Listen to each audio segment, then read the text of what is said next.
wanted. Large muscular military force seeks small, politically popular war to revive its flagging sense of purpose. Apply to NATO headquarters, Brussels. NATO's purpose disappeared when the Cold War ended. NATO is primarily an instrument that the United States uses to try and advance its foreign policy interests. It's here because it's here because it's here. The United States joins 11 nations in the signing of the Atlantic Defense Treaty. NATO was born at the start of the Cold War, a mutual defense treaty between America and its World War II allies in Europe. Its aim, clear and simple: to keep the Russians out, the Germans down, and the Americans in. Ever since, America has viewed NATO as a proxy for confronting Washington enemies, whatever they are. We didn't specify that the Soviet Union was the object, but everyone understood that that was the main military threat.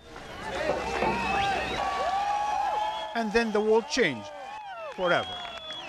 With no existential threat left to defend against, NATO faced a stark choice: retire gracefully or find a new role in this new world. The slogan that was put forward was out of area or out of business, meaning NATO should stop being a European defense force and should start being an international actor.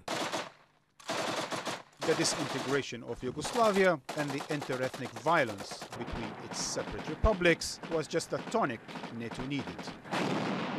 Driven by Washington, the alliance went to war. That was the perfect war. It could make war popular. All of the humanitarian imperialists on the left thought it was just lovely. They were for it. They thought, hooray, you know, we're saving people. If the bombing of Kosovo expanded NATO's purpose, the emergence of America as the world's sole global power allowed it to expand geographically. But NATO countries are finding it increasingly difficult to pay the personal and economic costs of being the Pentagon's auxiliaries. Iraq and Afghanistan have shown the immense financial and human costs of large-scale military interventions. And so America is looking beyond Europe's borders for new allies. And NATO has built 22 so-called partnerships for peace involving 34 countries that serve as NATO's influence multipliers. But partners come with their own agendas. Israel is being progressively integrated into NATO without saying so. Israel is taking part in joint exercises. Israel has a strategy to use the power of the United States and NATO in order to ensure its supremacy in its region.